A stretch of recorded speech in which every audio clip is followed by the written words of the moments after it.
Krishna everybody. आज हम देखने जा रहे हैं चैप्टर 16 बहुलक वाले टॉपिक का एक फास्ट रिवीजन। देखिएगा, सबसे पहले समझेंगे बहुलक किसे कहते हैं। जब अनेक सारी छोटी छोटी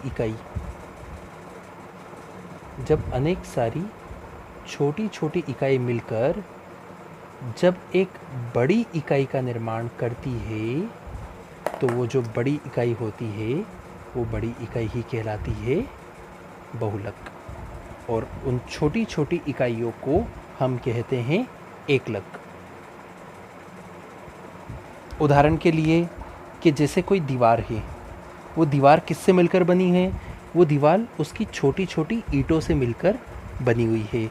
तो जो छोटी छोटी ईंटें हैं वह कहलाएगी एकलक, और इन एकलकों के परस्पर मिलने से ये दीवार बनी है, तो ये दीवार कहलाएगी बहुलक।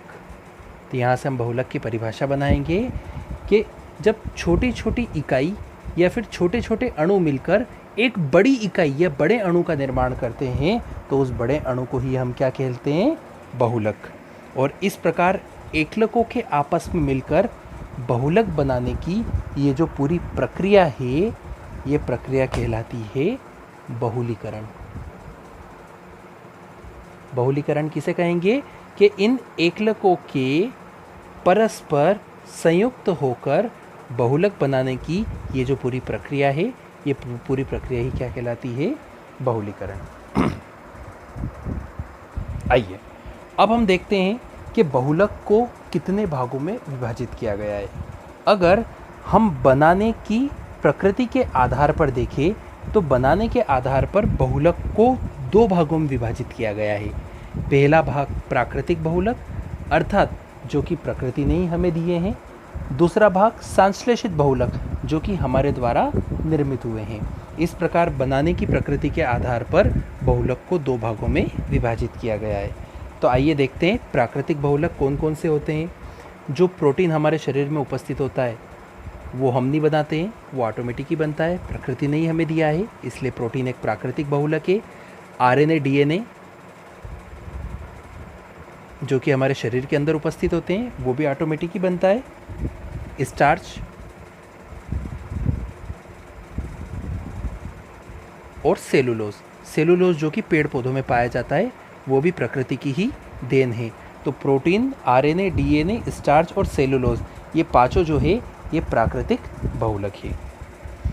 अब हम बात करते हैं संश्लेषित बहुलक की, अर्थात जो कि हमारे द्वारा प्रयोगशाला में या फिर कहीं भी बनाए जाते हैं। कौन कौन से? देखिएगा, पॉलीथीन हमारे द्वारा बनाई गई है, प्रकृति ने नहीं दी है। प्लास्टिक भी एक संश्लेषित बहुलक है। क्यों? क्योंकि वो हमारे द्वारा निर्मित हुआ है। इसके बाद टेफ्लॉन का नाम सुना होगा आपने। टेफ्लॉन का उपयोग एक नॉन स्टिक तवा आता है, उस नॉन स्टिक तवे के ऊपर एक परत चढ़ाने के लिए हम टेफ्लॉन का उपयोग करते हैं। वो परत इसलिए चढ़ाई जाती है कि ताकि उसके ऊपर कोई भी पदार्थ चिपके नहीं।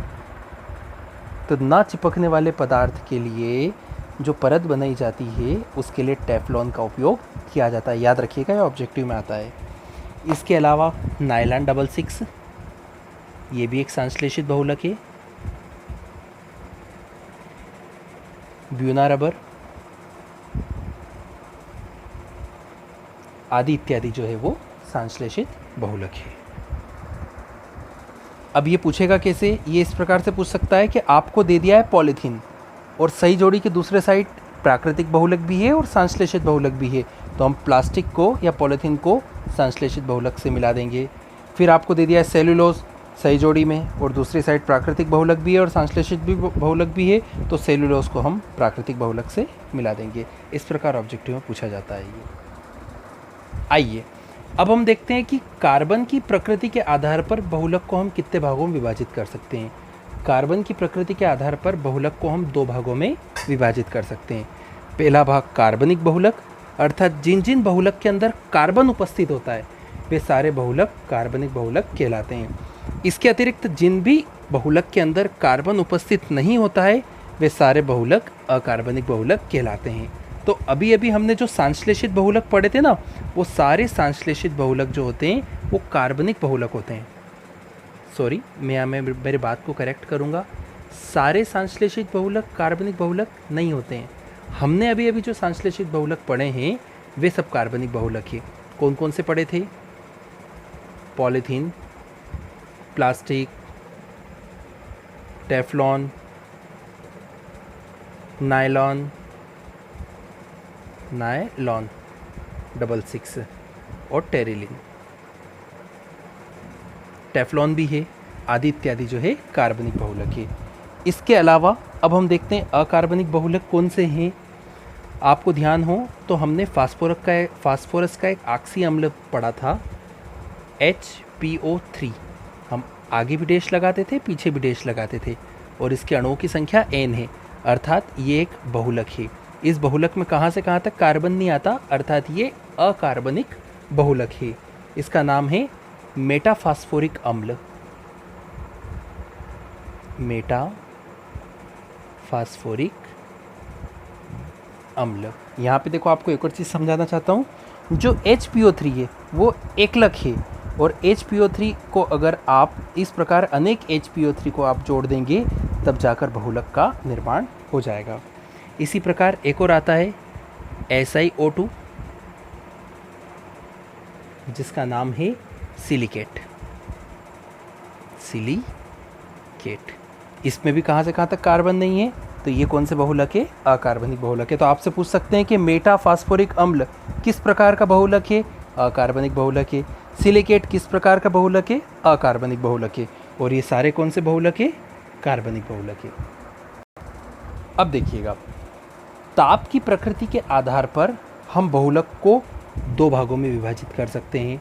वो दो भाग कौन कौन से? पहला है थर्मोप्लास्टिक और दूसरा है थर्मोसेटिक। एक एक कर हम दोनों चीज़ों को समझेंगे।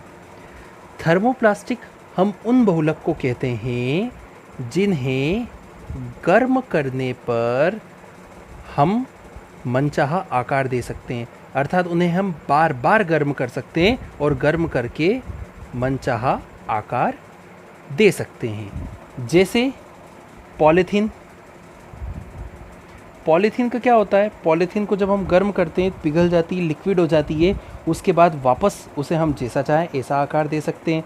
तो ऐसे बहुलक जिन्हें हम बार बार गर्म करके मनचाहा आकार दे सकते हैं, उनकी आकृति आकार परिवर्तित कर सकते हैं, ऐसे सारे बहुलक कहलाते हैं थर्मोप्लास्टिक।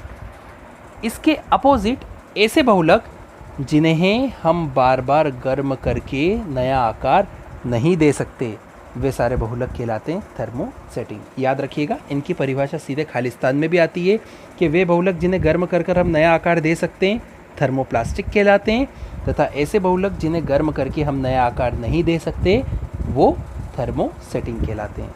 एग्जाम्पल देखिएगा, एक एग्जाम्पल तो हमने देख ही लिया, पॉलीथीन। सेकेंड है पॉलीस्टाइरीन। याद रखिएगा, पॉलीस्टाइरीन भी जो है वो थर्मोप्लास्टिक है। पॉलीथीन और पॉलीस्टाइरीन दोनों थर्मोप्लास्टिक है। थर्मोसेटिंग का एग्जाम्पल है बेकेलाइट। ये बहुत सी बार सही जोड़ी में आता है,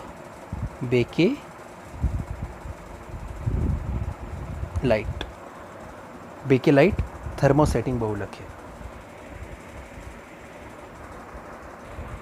अब हम देखने जा रहे हैं ब्यूना रबर। ब्यूना रबर का जो केमिस्ट्री में नाम है वो है 1,3-ब्यूटाडाइइन। ब्यूट आ रहा है, अर्थात यहाँ इसके अंदर कार्बन की संख्या कितनी होगी? 4 होगी। इन यानी कि डबल बॉन्ड, कितने इन? डाई इन यानी कि 2 डबल बॉन्ड। कौन कौन से नंबर पे? 1 पे और 3 पे। तो ये 1 नंबर कार्बन के बाद एक लगा दिया, 1 2 3 नंबर के बाद एक लगा दिया। बैलेंस कर लेंगे इसको हाइड्रोजन की संख्या जोड़कर, CH2 CH3 CH3। ये है 1,3-ब्यूटाडाइइन अर्थात ब्यूना रबर। ध्यान रखिएगा, ब्यूना रबर को आपको ऑब्जेक्टिव में पूछ सकते हैं कि निम्नलिखित में से ब्यूना रबर कौन सा है। आपको 4 फार्मूले दे देंगे जिसमें से 3 गलत होंगे, 1 सही होंगे, या फिर नाम दे सकते हैं। ब्यूना रबर का केमिस्ट्री में नाम है 1,3-ब्यूटाडाइइन। अब देखिएगा, अब हम सहबहुलीकरण की प्रक्रिया के द्वारा इस ब्यूना रबर से 3 सहबहुलक तैयार करते हैं। सबसे पहले हम समझेंगे कि सहबहुलीकरण किसे कहते हैं। सहबहुलीकरण, सहबहुलीकरण ऐसी प्रक्रिया है जिसमें हम 2 बहुलक को आपस में जोड़कर एक नया बहुलक तैयार करते हैं।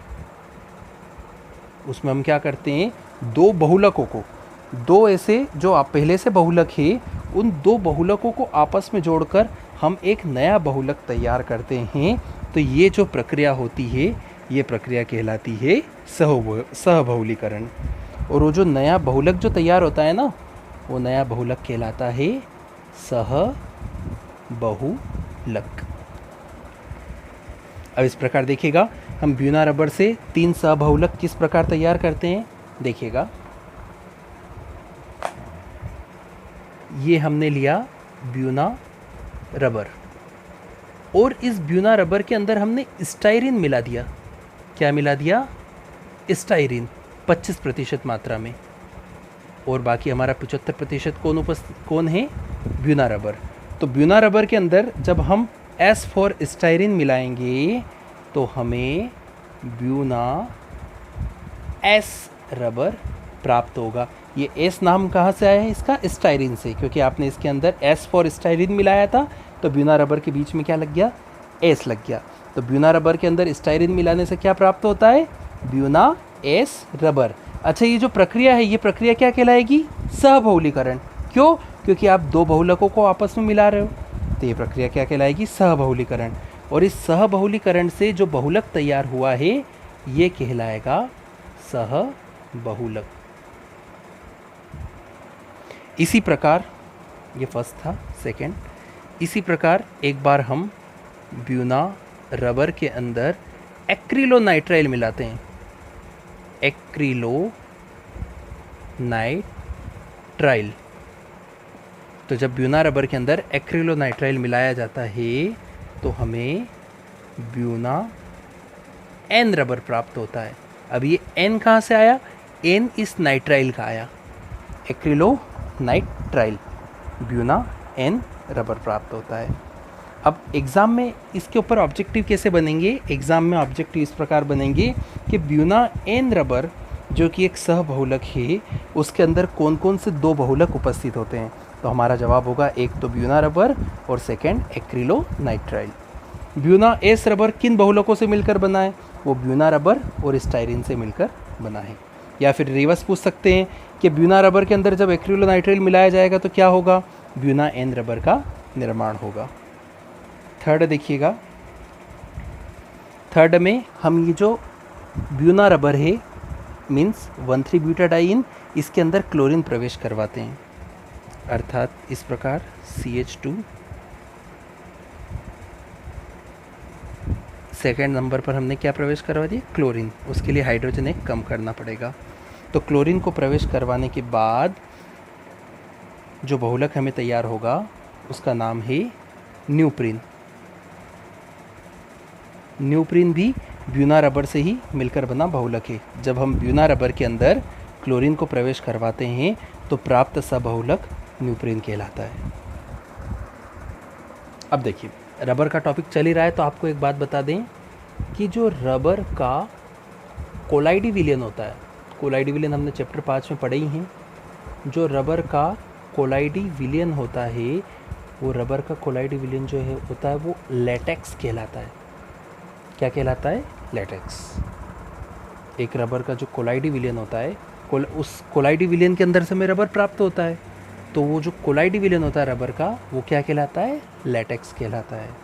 और उस कोलाइडी विलयन के अंदर लगभग 30 से 40% रबर उपस्थित होता है और बाकी 60 से 70% दूसरा विलायक उपस्थित होता है। कोलाइडी विलयन के अंदर कितना रबर उपस्थित होता है? 30 से 40%। अच्छा, अब हमने देखा होगा कि रबर बहुत सारे लचीले कम होते हैं और काफ़ी रबर काफ़ी अच्छे लचीले होते हैं। तो रबर का अगर लचीलापन अगर हमें बढ़ाना है तो रबर के लचीलेपन को बढ़ाने के लिए हम क्या करते हैं, इस रबर के अंदर तिर्यक बंध को प्रवेश करवा देते हैं। रबर के अंदर किस बंध को प्रवेश करवाते हैं, तिर्यक बंध को प्रवेश करवाते हैं। अब रबर के अंदर तिर्यक बंध प्रवेश करवाने की ये जो प्रक्रिया है ये कहलाती है वल्कनीकरण। क्या कहलाती है, वल्कनीकरण। देखिएगा क्या कर रहे हैं हम रबर के लचीलेपन को बढ़ा रहे हैं। रबर के लचीलेपन को बढ़ाने के लिए हम क्या करते हैं, उसके अंदर हम तिर्यक बंध प्रवेश करवाते हैं। अब रबर के अंदर तिर्यक बंध प्रवेश कराने की जो प्रक्रिया है ये कहलाती है वल्कनीकरण। और तिर्यक बंध प्रवेश हो जाने के बाद हमें जो रबर प्राप्त होता है वो रबर कहलाता है वल्कनित रबर। वल्कनित रबर। जब कोई रबर है उसके अंदर हमने तिर्यक बंध प्रवेश करवा दिया, तो तिर्यक बंध प्रवेश करवाने के बाद उस रबर को हम वल्कनित रबर कहते हैं। अच्छा, ये जो तिर्यक बंध हमने प्रवेश करवाए हैं, इस तिर्यक बंध को प्रवेश करवाने के लिए हम सल्फर का उपयोग करते हैं। किसका उपयोग करते हैं, सल्फर का। इसलिए सल्फर जो है वो तिर्यक बंधक भी कहलाता है। सल्फर क्या कहलाता है, तिर्यक बंधक। रबर का काफ़ी आईएमपी टॉपिक है, एक बार वापस से हम रिवाइज करेंगे। रबर का जो कोलाइडी विलयन होता है वो क्या कहलाता है, लेटेक्स कहलाता है। रबर के कोलाइडी विलयन के अंदर लगभग 30 से 40% रबर उपस्थित होता है। फिर अगर हमें रबर का रचीलापन बढ़ाना है तो रचीलापन बढ़ाने के लिए हम क्या करते हैं, तिर्यक बंध प्रवेश करवाते हैं। तिर्यक बंध प्रवेश कराने की ये प्रक्रिया क्या कहलाती है, वल्कनीकरण। और जब हम तिर्यक बंध प्रवेश करवा देते हैं तो उस रबर को हम कहते हैं वल्कनित रबर। तिर्यक बंध प्रवेश करवाने के लिए हम अधिकांश सल्फर का उपयोग करते हैं, इसलिए सल्फर जो है वो तिर्यक बंधक कहलाता है। अच्छा, ये जो वल्कनीकरण प्रक्रिया है इसका आविष्कार जो है वो चार्ल्स गुडईयर ने किया था। चार्ल्स गुडईयर ने इस वल्कनीकरण अभिक्रिया की शुरुआत मतलब इसकी खोज की थी। अब कुछ ऑब्जेक्टिव जो आपको डायरेक्ट ध्यान रखने हैं। प्रोटीन जो होता है, प्रोटीन श्रृंखला वृद्धि बहुलक कहलाता है। क्या कहलाता है, श्रृंखला वृद्धि बहुलक। कैसे पूछ सकता है, आपसे पूछेगा निम्नलिखित में से श्रृंखला वृद्धि बहुलक कौन सा है। 4 ऑप्शन दिए रहेंगे, उसमें से एक प्रोटीन रहेगा।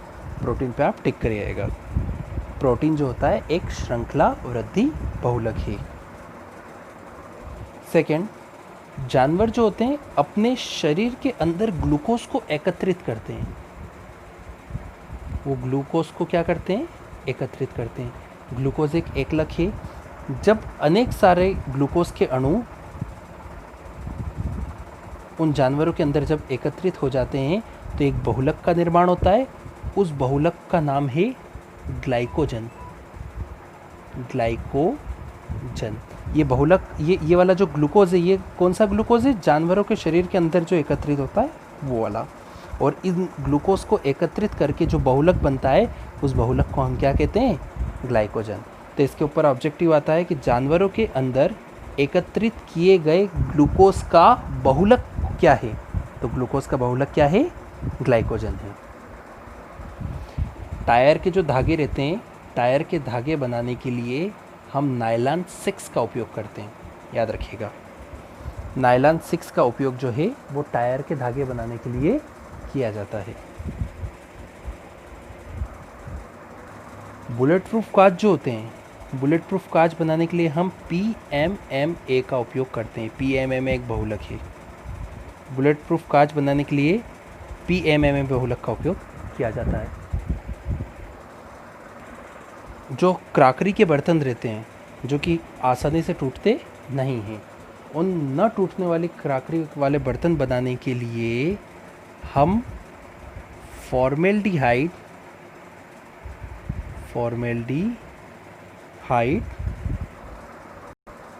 मेलामाइन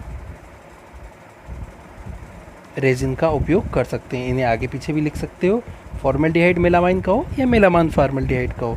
मेलामाइन फॉर्मेल्डिहाइड रेजिन का उपयोग किया जाता है किस में, न टूटने वाली क्राकरी बनाने में। अब इसके बाद गाइस इस चैप्टर में आपको एक टेबल बनवाई गई है जिसमें एक तरफ एकलक है और एक तरफ बहुलक है। वो बहुत आईएमपी है, उस टेबल को अच्छे से याद कर लीजिएगा। उस टेबल का एक नायलॉन 66 है, नायलॉन 66, ये बहुत एक फेमस ऑब्जेक्टिव है। नायलॉन 66 जो है एक बहुलक है, इसके एकलक का नाम है हेक्सामेथिलीन डाइएमीन और एडिपिक अम्ल। इसके ऊपर बहुत ऑब्जेक्टिव आते हैं। कैसे पूछे जाते हैं? वो इस प्रकार पूछते हैं कि हेक्सामेथिलीन डाइएमीन और एडिपिक अम्ल को मिलाने से बने बहुलक का नाम बताइए, तो आंसर हो जाएगा हमारा नायलॉन 66। या पूछ सकते हैं कि नायलॉन 66 के एकलकों के नाम लिखिए। तो इस प्रकार आप उस टेबल में जितने भी एकलक और जितने भी बहुलक दिए हुए हैं उन्हें अच्छे से याद कर लीजिएगा, बहुत आईएमपी है। Thank you guys.